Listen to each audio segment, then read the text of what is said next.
आ रही है, stock all time लो पे है, तो लोग इसमें डिलीवरी छोड़ रहे हैं। दो डेटा पर ध्यान दीजिए, कल 60 लाख शेयर डिलीवरी में तब्दील हुए, जो कि 21% है। और अगर आप इसका सिर्फ एवरेज देखें 30 दिन का, तो सिर्फ 23 लाख शेयर नॉर्मली डिलीवरी में उतरते थे। ठीक बात है। तो लगभग 2.5 गुना ज्यादा डिलीवरी आपको उतरती हुई दिख रही है आरबीएल बैंक में, जो एक चिंता का विषय है। और जो इसका दिन का उच्चतम लेवल था आपके सामने, वो था लगभग 172 रुपए। कैश में ये 166.30 पे चल रहा है, सिर्फ 1% ऊपर, और इसमें लगभग 3 या 4% की हमने तेजी देखने को मिली थी। इसी के साथ साथ हेमंत जी, आप जहां पर लाल निशान आपको बढ़ता हुआ दिख रहा है, वो है फेडरल बैंक, 2.8% ये नीचे है। परफेक्ट है ये भी। और यहां पर 56 रुपए 35 पैसे का प्राइस आपको आता हुआ दिखेगा, जो कि मल्टी मंथ लो ऑलरेडी है। अगर कोटक महिंद्रा बैंक पर आप 2% का कट देख रहे हैं, तो आप इन छोटे बैंक्स की तो चिंता और बढ़ती आपको दिखती रही। सही बात है। एक्सिस बैंक पे मुझे लगता है शैल जी एक शॉर्ट का कॉल ले लेना चाहिए, क्योंकि यहाँ पर एक ब्रेकडाउन मुझे आता हुआ दिख रहा है। आशीष, एक्सिस बैंक के चार्ट लेकर आइए, उस पर नजर डालिए। देखिए बाजार खुल के अभी तक में 5% का एक बड़ा कट हम यहाँ पर आते हुए देख रहे हैं। और अगर आप कैश मार्केट में देखें तो अच्छे वॉल्यूम के साथ ये कट आया है 16%। जी हाँ, दिन के एवरेज का 16% वॉल्यूम आप होते हुए देख चुके हैं। बाजार खुल के मुश्किल से भी 20 मिनट तो हुए हैं। आशीष, क्या कहते हैं आप? बिल्कुल, तो देखिए अगर से आप इसको देखेंगे तो 2 साल के लोस को ये ब्रेक कर रहा है और आज थर्ड ईयर के लो पे ट्रेड कर रहा है। ये लो ब्रेक हुआ है 479 के नीचे, तो ये एक बहुत वीक सिग्नल इंडिकेट कर रहा है। मेरे हिसाब से 479 के स्टॉप से ये शॉर्ट कैंडिडेट बनता है। 440 तक के लक्ष्य मुझे लगता है इमीडिएट बेसिस पे आपको एक्सिस बैंक के अंदर में देखने को मिल सकते हैं। 40 के लक्ष्य आपको एक्सिस बैंक आता हुआ दिखाएगा। और कल भी हमने आपको यहां पर एक मंदी का कॉल दिया था आखिरी सौदा में, वहां पे ये कट आया था और आज ये आगे बढ़ता हुआ, तो अपनी पोजीशन को आप ट्रेल करेंगे अगर आपने मंदी की पोजीशन इसमें बनाई है। और इसके साथ साथ आप एक नजर बंधन बैंक पे भी रखिए, क्योंकि वो स्टॉक भी खुलने के बाद 5% नीचे, और देखिए ये वायदा कारोबार में आया और उसके बाद से एक तरफा सिर्फ इसकी पिटाई होती हुई नजर आ रही है। मंत्र सही कह रहे हैं आप। अच्छा, मैं तो देख रहा हूं कि मार्केट कितनी देर देखिए ऊपर रहा और कितनी देर नीचे रहा। एडवांस डिक्लाइन रेशियो आपको साफ बयान कर रहा है कि आपको शॉर्ट साइड के ट्रेड्स लेने चाहिए इस समय मार्केट में। एक बार डायरेक्टर साहब दिखाइए, क्योंकि जिस तरह से गिर रहा है बाजार, देखिए बैंक्स में दिक्कत है इस समय सबसे ज़्यादा। शैल जी, मैं कुछ लोगों से बात कर रहा था तो लोग यही कह रहे थे कि देखिए हमने अपने कारोबार को स्टाफ को आधा कर दिया है। स्टाफ को आधा करने का मतलब है कि लोग चाहते हैं कि एक बार के लिए उनका स्टाफ सुरक्षित रहे। और दूसरा, अगर आप देखें तो बिजनेसेस के ऊपर जिस तरह का इम्पैक्ट होगा, जिन बैंकों ने कर्ज दे रखा है उन कारोबारियों को, और वो कारोबारी अगर बिजनेस नहीं कर पाएंगे कोरोना वायरस के चलते, तो वो अपने समय पर पैसा नहीं चुका पाएंगे। इसीलिए दरअसल बैंक निफ्टी गिर रहा है। और छोटे और वीक बैंक्स देखिए ज्यादा जोर से आज के सत्र में गिर रहे हैं। इसीलिए हम आरबीएल की बात कर रहे थे बेचने की, इसीलिए हम कमजोर क्वालिटी की एनबीएफसीज की बात कर रहे थे बेचने की। तो आप थोड़ी देर देखिए जरा एल&टी फाइनेंस होल्डिंग्स, फिलहाल यहाँ पर बहुत जबरदस्त आपको बिकवाली आती हुई दिखेगी। अगर आप प्राइस देखें तो वो लगभग 1% नीचे है, लेकिन इसका हाई है लगभग 68 रुपए 75 पैसे, और ये फिलहाल आपको 64 रुपए 90 पैसे के आसपास दिखता हुआ मिलेगा। ये शायद गिरावट जो है ये अभी के अभी बेचने वाला शेयर है, बढ़ती हुई दिखेगी। जैसे ही मैंने बात करी, देखिए ये लगभग 2% गिर गया। कंस्ट्रक्शन एक्टिविटी के ऊपर भी देखिए रोक लगेगी। एल&टी फाइनेंस होल्डिंग अलग अलग तरह के देखिए कर्ज देती है। आज देखिए सबसे ज्यादा दिक्कत यही है कि कर्ज दिए हुए क्या वापस आएंगे, ये एक सवाल है। एल&टी फाइनेंस होल्डिंग सेल का कॉल है, बिल्कुल साफ सुथरा कॉल है। देखिए यहाँ पर कोई शक शुबा नहीं है। जैसे कि इक्विटास और उज्जीवन आपसे कहा था कि इसको बेचने चाहिए, ये भी देखिए वही कॉल है। सुबह स्टॉक 2020 में भी देखिए ये स्टॉक शामिल था और हम आपसे यही कह रहे थे कि ये शेयर स्टार प्रदर्शन नीचे की साइड आज के सत्र में दिखा सकता है। अच्छा है 1% नीचे है, ये और जोर से गिरेगा, अच्छा प्रदर्शन डाउन साइड पर। राजेश जी, आपको भी लगता है दिखा सकता है? मेरे ख्याल में तो 52 वीक लो होगा। डायरेक्टर साहब एक बार दिखाइएगा इसका हाई और लो। L&T finance holding, Rajesh ji बताइए क्या कॉल है आपका? हेमंत, बिल्कुल सही है, अभी का अभी वाला सेल होगा। 65 के नीचे ब्रेकडाउन है, 68 का स्टॉप लॉस होगा। मेरे हिसाब से 57-58 तक का इसका टारगेट होना चाहिए आज के लिए। ऑस्ट्रेलिया वगैरह में शैल जी इमरजेंसी लग गई है। देखिए इतनी खराब खबरें हैं ग्लोबल मार्केट्स में। मुझे नहीं लगता कि डाउ फ्यूचर भी देखिए बहुत अच्छा प्रदर्शन दिखाएगा आज सेकेंड हाफ में। तो आप फाइनेंशियल्स के ऊपर ही फोकस करिएगा। देखिए अगर सबसे ज्यादा प्रभावित कोई सेक्टर होगा तो वो फाइनेंशियल सेक्टर हो सकता है और यहां पर प्रेशर देखने को मिलेगा। एक राय मैं आशीष जी से भी लेना चाहता हूं इस स्टॉक पर, L&T finance holding. Ashish ji देखिए बात करते करते अब ये फिसल रहा है, कितना और जा सकता है ये शेयर? बिल्कुल, तो अगेन एक बहुत वीक कैंडिडेट है। पिछले 3-4 साल के लोस को अभी ये ब्रेक कर रहा है और जिस तरह की गिरावट है उसमें मुझे लगता है 58 तक की जगह तो शॉर्ट टर्म में ये बना सकता है। मेरे हिसाब से 67 का एक ट्रेडिंग स्टॉप लॉस आपको इसमें रखना चाहिए। थोड़ी देर पहले हम महिंद्रा फाइनेंशियल्स की भी बात कर रहे थे, वहां पर भी इसी तरह का एक स्ट्रक्चर आपको बनते हुए देखने को मिल रहा है। ये स्टॉक भी 2016 के लोस के आसपास आके खड़ा है और जैसे ही ये 240 के लेवल के नीचे जाएगा, मुझे लगता है M&M फाइनेंशियल में भी 225 तक की जगह आपको बनते हुए देखने को मिल सकती है। एक और सेगमेंट है फाइनेंशियल्स का, वो है इंश्योरेंस। और कल आपको आखिरी सौदा में एक सुर से यहाँ पर सभी मंदी की राय दे रहे थे। आशीष, आपकी कॉल। सबसे पहले ICICI प्रू लाइफ पे, ये वो स्टॉक है जिसपे कल से एक शॉर्ट की पोजीशन खड़ी है, जो कल हमने आखिरी सौदा में रिकमेंड किया था। वहां से करीब 20 रुपए नीचे अब ये स्टॉक मुझे दिख रहा है। काफी, और जैसे आपने कहा कि पैनिक क्लोज जो बने थे फ्राइडे के, अगर से वो ब्रेक होते हैं तो स्टॉक्स में गिरावट और बनेगी, क्योंकि काफी जो लोग उस लोग के स्टॉप लॉस को रखकर खड़े थे वो भी कहीं ना कहीं पैनिक होंगे और मुझे लगता है कि इसकी गिरावट का असर ICICI प्रू पे भी नजर आएगा। 320 वो स्तर है, 320 के नीचे अगर से स्टॉक फिसलता है तो आपको 300 रुपए तक की जगह इस स्टॉक में देखने को मिल सकती है। एज अ ट्रेडर ये वीक कैंडिडेट है, पर जैसे हमने पहले कहा है कि long term investor in stocks में सिप की एक स्ट्रैटेजी कंटिन्यूअसली मेंटेन रख सकते हैं। तो यहाँ पर आपको निकलने की राय, और कल भी देखिए वो दबाव देखने को मिला था सारे ही स्टॉक में, इंश्योरेंस सेक्टर में। और देखिए हेमंत, वो स्टॉक्स जो कि FNO में नहीं है तो यहाँ शॉर्ट नहीं हो रहा, पर वहाँ पे सप्लाई सिर्फ आ रही है। आप GIC री पे नजर डालिए, आप नजर डालिए ICICI लोम्बार्ड पे। जी हाँ, तेजी से आज बाजार खुलने के साथ उसमें भी कट आता हुआ दिखाई दे रहा है। तो ये अंदेशा ये है कि इन कंपनीज के लिए कॉस्ट बढ़ सकती है, इन कंपनीज को और ज्यादा क्लेम्स आएंगे जैसे जैसे प्रॉब्लम्स बढ़ेंगे, और उसका इंपैक्ट आप यहाँ पर साफ तौर पे देखें। बिल्कुल सही बात है प्रदीप जी, एक और बात जो शायद मैं एक पॉजिटिव तरीके से देख रहा हूँ। देखिए, जब बाजार में कैपिचुलेशन होता है ना, तो लास्ट की जो कड़ी है वो आपको चटकती हुई दिख रही है। ये इंश्योरेंस कंपनीज आप देखिए कभी कभी 70 या 80 के PE पे चलती थी पिछले साल नवंबर दिसंबर में। अब ये वो कड़ी है जो बिल्कुल कमज़ोर होती हुई जा रही है और नेक्स्ट लॉट आपको आता हुआ दिखेगा FMCG स्टॉक्स पर बिकवाली का।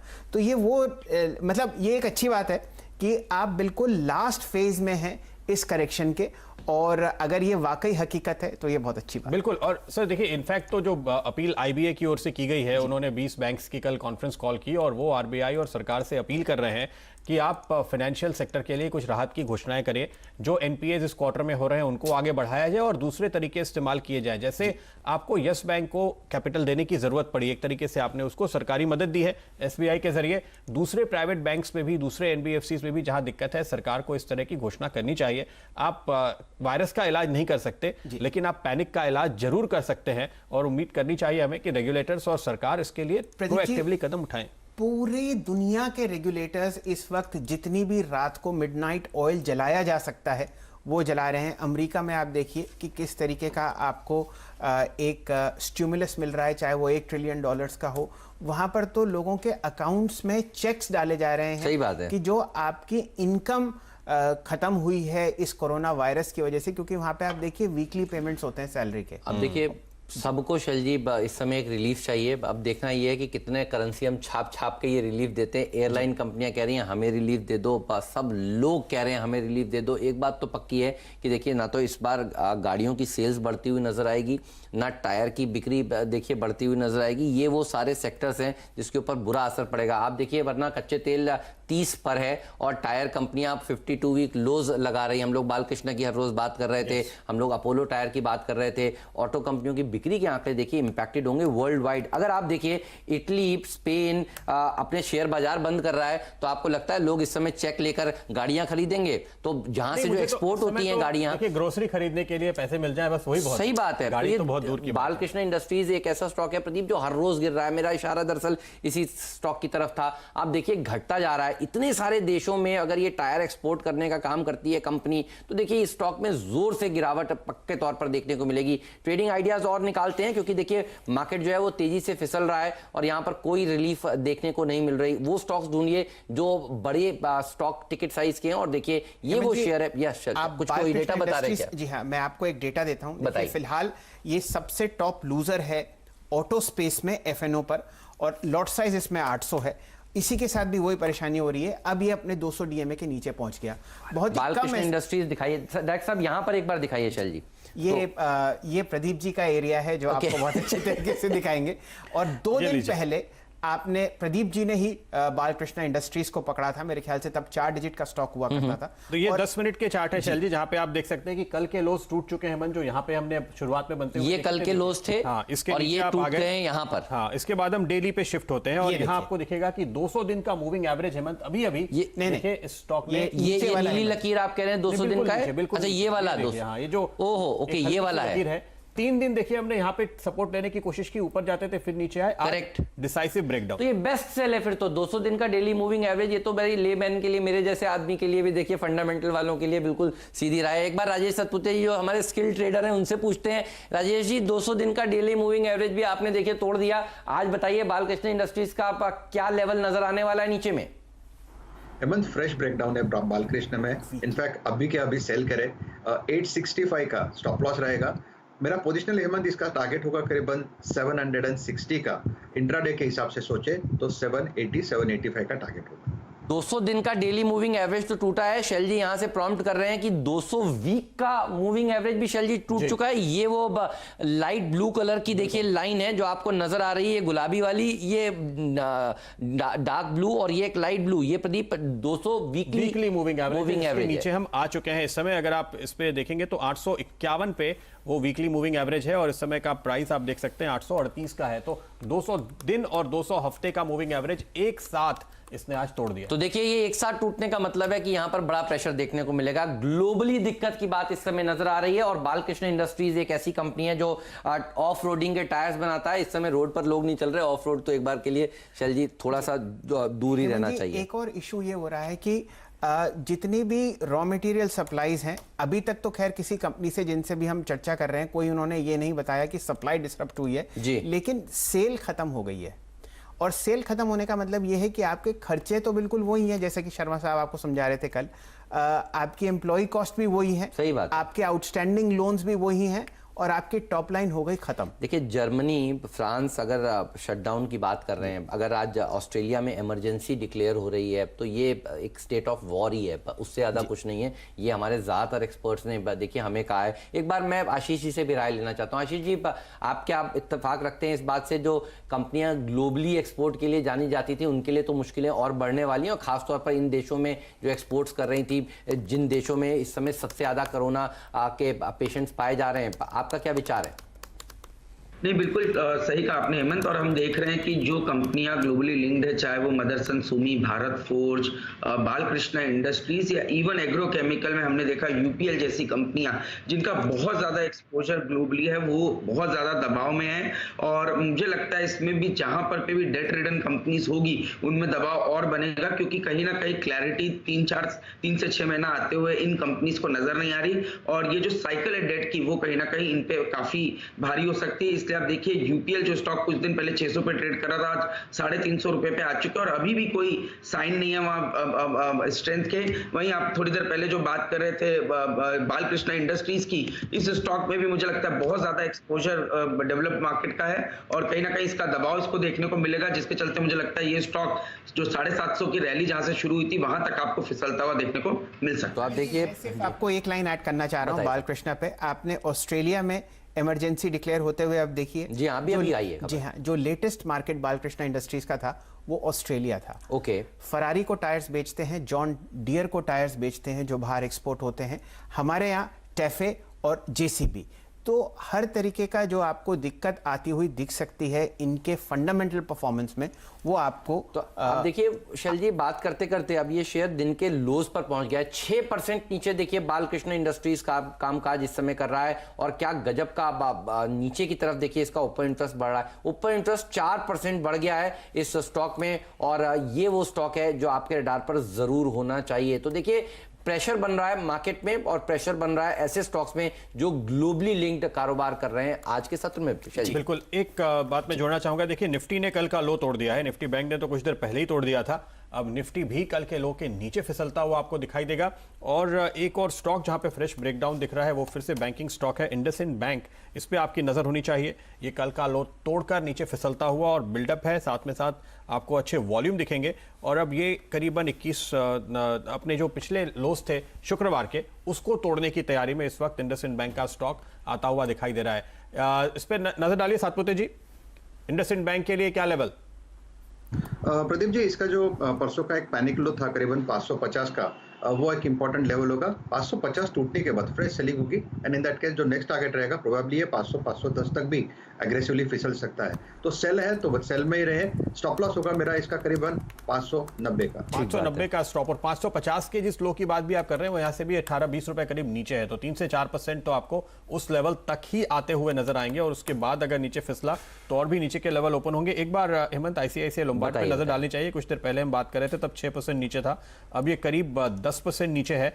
फ्यूचर लाइफस्टाइल पे नजर डालिए, ये कुछ कैश के स्टॉक है, यहाँ पे शॉर्ट के ट्रेड नहीं होते, लेकिन देखिए 14% नीचे फ्यूचर लाइफस्टाइल का स्टॉक इस समय ट्रेड कर रहा है। ये भी आपके रडार में होना चाहिए। एयू स्मॉल जैसे स्टॉक आपके रडार पे होने चाहिए जो करीब 8-9% नीचे ट्रेड कर। अच्छा, एक बार मैं काम करता हूँ, रिकैप कर देता हूँ, फिर कुछ नए आइडियाज देते हैं। देखिए, इक्विटास सबसे पहले बताया गया सुबह 7:30 बजे से 12% नीचे है। उज्जीवन बताया गया दिन के निचले स्तर पर अभी भी कारोबार कर रहा है। ध्यान रखिए, अगर ट्रेड नहीं लिया ले लीजिएगा।